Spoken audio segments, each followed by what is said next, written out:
Hello students, एक बार पुनः आप सभी का स्वागत है आपके अपने channel Om Pushp classes a competition venture of science commerce academy Dharamshala में। बच्चों, आज मैं एक बार पुनः फिर से उपस्थित हुआ हूँ आपके बीच रीजनिंग के टॉपिक को लेकर के, जो कि आप देख ही पा रहे हो अपनी स्क्रीन पर। और आज का जो नया चैप्टर हम शुरू करने जा रहे हैं वो जो डाइस है।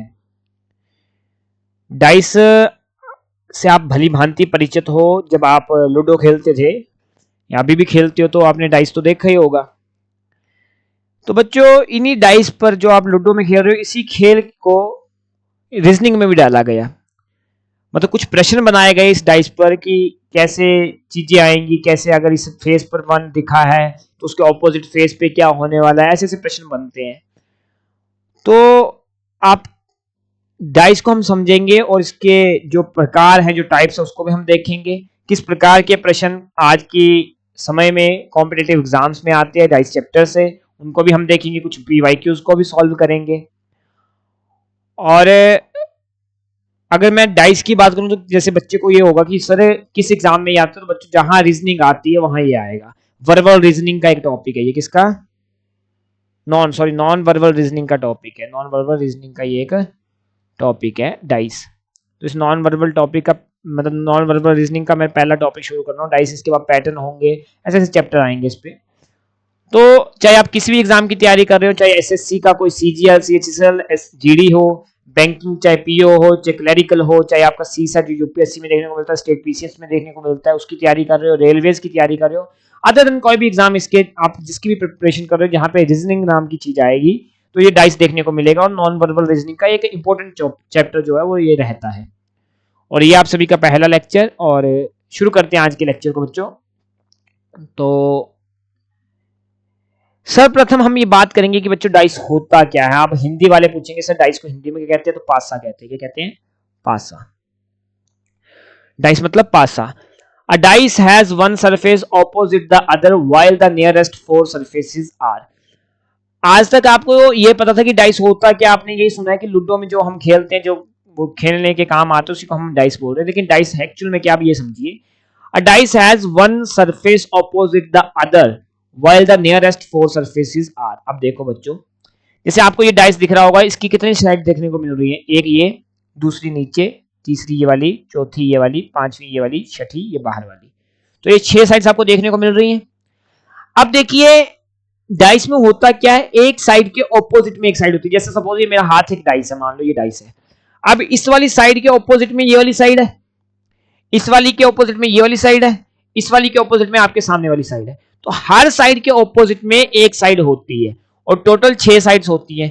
और इस लाइन का क्या मतलब है कि while the nearest 4 surfaces, ये हम आगे समझते हैं। फिलहाल देखिए कि लेट्स सपोज ये वाली साइड आपको दिख रही होगी, ये वाली ऊपर जिसको मैं रंग कर रहा हूं, इसके ऑपोजिट में ये बच्चों नीचे वाली साइड है।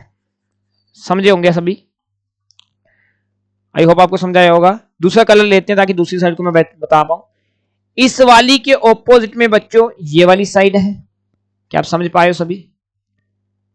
मतलब इसको मैंने 1 माना था, इसको 2 माना था, तो 1 के ऑपोजिट में 2 है। इसको मैंने 3 माना था, इसको 4 माना था, 3 के ऑपोजिट में 4 है। अब 5 उधर वाली और 6 बाहर वाली है। 5 उधर वाली, 6 बाहर वाली। तो 5 के ऑपोजिट में ये 6 है, तो इसके लिए मैं फिर से मार्कर चेंज करके दूसरा कलर ले रहा हूं। और ये वाली जो साइड है, इसके ऑपोजिट में ये बाहर वाली साइड है। तो हर साइड के ऑपोजिट में एक साइड होती है, डाइस वो है। अब इसका क्या मतलब है, इसको भी देख लेते हैं कि ये क्या कहना चाहता है। जो बोल रहा है कि ये तो समझाया, अ dice has one surface opposite the other. इतनी बातें तो आप समझ गए हो, इतनी बातें तो आप समझ पाए हो ना। लेकिन अब हमने समझना है कि while the nearest 4 surfaces are, इसका क्या मतलब है, ये क्या कहना चाहता है। तो एक बार मैं इसको इरेज कर देता हूं, जो मैंने कलर किया। इरेज करने के बाद आपको बताता हूं कि इसका मतलब क्या है। अब देखिए, मानो बच्चों ये जो साइड है, मान लीजिए ये वाली ऊपर वाली जो साइड है, दिख रही होगी आप सभी को, ये वाली ऊपर वाली साइड है, ये कितनी से डायरेक्ट अटैच है। देखो इस वाली साइड से डायरेक्ट अटैच है, ये वाला लिंक बना रहा है। इस वाली साइड जो ये बाहर वाली, इससे भी डायरेक्ट अटैच है। ये नीचे जो इधर वाली, इसके साथ भी डायरेक्ट अटैच है। और एक उधर वाली, उससे भी डायरेक्ट अटैच है। अगर ये किसी से डायरेक्ट अटैच नहीं है तो वो बच्चों ये नीचे वाली है, इसके साथ ये डायरेक्ट अटैच नहीं है। तो डाइस क्या है? डाइस में बच्चों आप समझे कि एक सरफेस के ऑपोजिट में एक सरफेस होती है और एक सरफेस डायरेक्टली 4 सरफेसेस से अटैच होती है, ये भी समझ पाए। वो किससे अटैच नहीं होती, वो उससे अटैच नहीं होती जो उसके ऑपोजिट में होती है। तो इसके ऑपोजिट में ये थी, तो ये इससे डायरेक्ट अटैच नहीं है। तो डाइस आप समझ गए, एक साइड किन्हीं 4 साइड से डायरेक्टली अटैच होती है और एक साइड के ऑपोजिट में एक डाइस होती है, साइड होती है, ये आपका डाइस होता है। आई होप आपको क्लियर हुआ होगा। जैसे ये आपको दिख रहा होगा, ये ऐसे ऊपर से दिखाया हुआ, ये एक साइड है, इसकी ये दूसरी साइड है, ये तीसरी साइड है, ऐसे ही नीचे को ऊपरली साइड एक चौथी साइड होगी। ऐसे करके मैं आगे बना दूं, ये वाली, ठीक है बच्चों। तो ये वाली ऐसे बना दी मैंने, ये एक साइड हो गई, एक साइड ये हो गई, एक ये हो गई, 3 ऊपरली साइड हो गई, 3 इस साइड आ गई। तो कुल मिलाकर के 7 साइडें हो गई। आई होप आपको क्लियर हुआ होगा।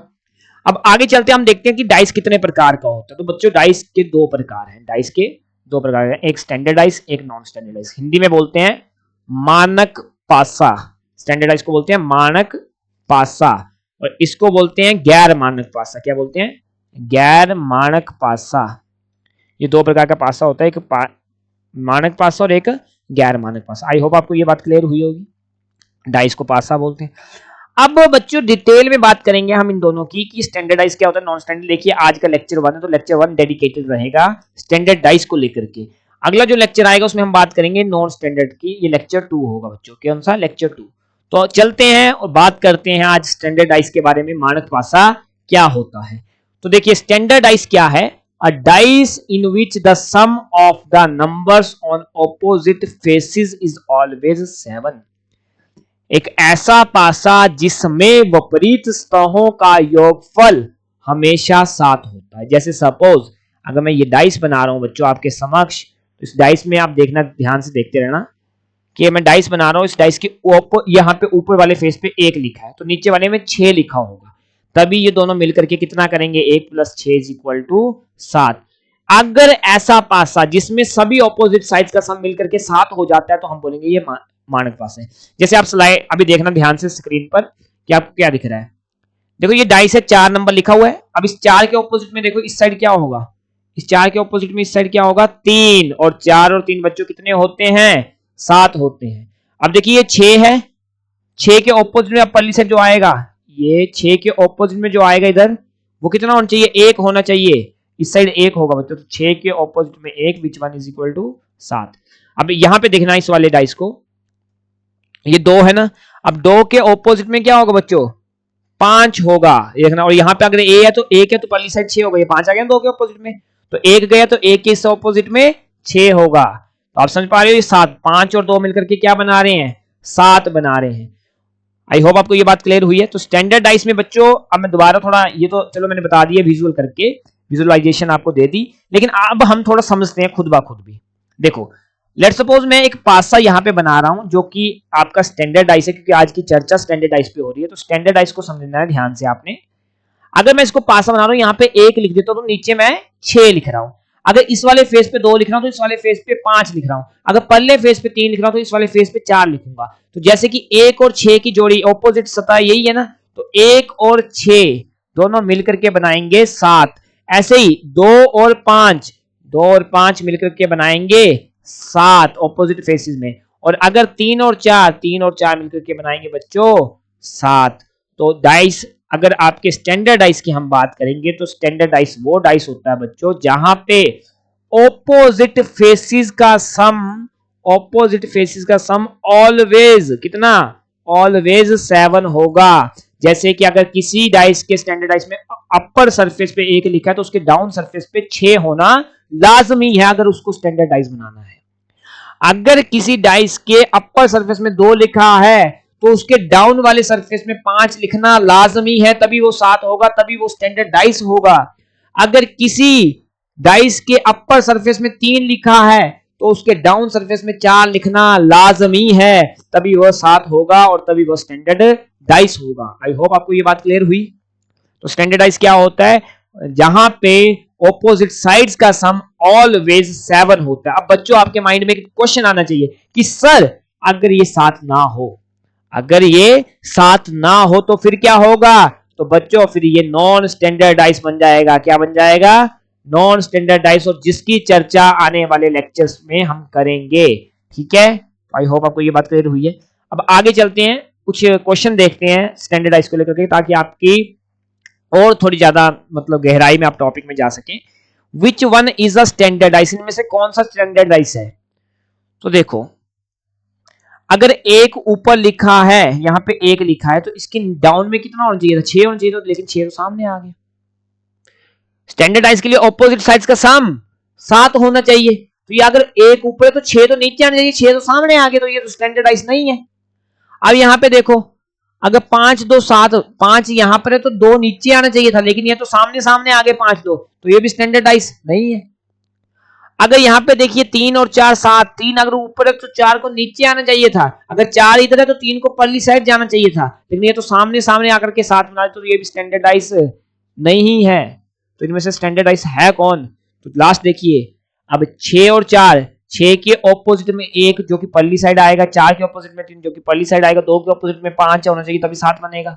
तो कोई भी इनमें से प्रेजेंट नहीं है, तो इसका मतलब ये स्टैंडर्डाइज फॉलो करता है। समझ पा रहे हो बात को? अगर स्टैंडर्डाइज में बच्चों, अब एक चीज यहां पे ध्यान से ये सुननी है, स्टैंडर्डाइज में ऑपोजिट साइड्स का सम, ऑपोजिट साइड्स का सम ऑलवेज 7 होना चाहिए। तो अगर ऑपोजिट साइड्स का सम 7 होना चाहिए, तो इसका मतलब एजासेंट साइड्स का सम 7 नहीं होना चाहिए, एजासेंट साइड्स का सम 7 नहीं होना चाहिए। जैसे ये एजासेंट यहाँ पे मैंने बनाया ना, ये डायग्राम देखना इसको, ये आपको जो फर्स्ट डायग्राम दिया गया है, क्या लिखा है यहाँ पे 1, यहाँ पे 3, यहाँ पे 6, एजासेंट मतलब 7 7 वाली, ये दोनों मिलकर के 7 बना दे रही हैं। और अगर एजासेंट साइड्स का सम 7 है, तो फिर ये क्या बन गया? फिर ये नॉन स्टैंडर्डाइज बन गया, ना कि स्टैंडर्डाइज रह गया। समझ गए? नॉन स्टैंडर्ड बन गया। अब दूसरा, ये भी 5 2 7 बन गए, which one is equal to 7, so that's why we can say that this one is not a standardized, this is a non standardized। अगर इस थर्ड को देखिए, तो यहाँ पे 4 3 7 बन गए, तो हम फिर से कह सकते हैं, we can say that it is not standardized, it is a also a non standardized। and last one is a, देखो 2 4 6 होती है, 6 2 8 होते हैं, 4 6 10 होते हैं, कहीं भी 7 का पेयर नहीं बन रहा है, इसका मतलब ये स्टैंडर्डाइज है। ठीक है, अगर 7 का पेयर सामने सामने बन के आ गया तो वो नॉन स्टैंडर्डाइज, और 7 का पेयर अगर बन के नहीं आता है तो फिर वो स्टैंडर्डाइज। अगले क्वेश्चन पे चलते हैं, which one is not a standardize, इनमें से कौन स्टैंडर्डाइज नहीं है? इनमें से कौन स्टैंडर्डाइज नहीं है? मतलब कहने का भाव ये होगा कि इनमें से 3 जो होंगे वो स्टैंडर्डाइज होंगे, कोई एक होगा जो नॉन स्टैंडर्डाइज होगा। आप देखो, मुझे ये बताओ, यहाँ कहीं 7 का पेयर बन रहा है? नहीं बन रहा। 1 और 2 3 होते हैं, 3 2 5 होते हैं, 3 1 4 होते हैं, तो इसका मतलब ये स्टैंडर्डाइज है। 6 4 10 होते हैं, 6 5 11 होते हैं, 5 4 9 होते हैं, तो ये भी 7 का पेयर नहीं बन रहा, तो ये भी स्टैंडर्डाइज है। 6 4 10 होते हैं, 4 2 6 होते हैं, 6 2 8 होते हैं, तो ये भी स्टैंडर्डाइज है। अब यहाँ पे देखिए 4 6 10 होते हैं, 6 3 9 होते हैं, ये भी स्टैंडर्डाइज बन रहा है, लेकिन 4 3 बच्चों 7 हो गए।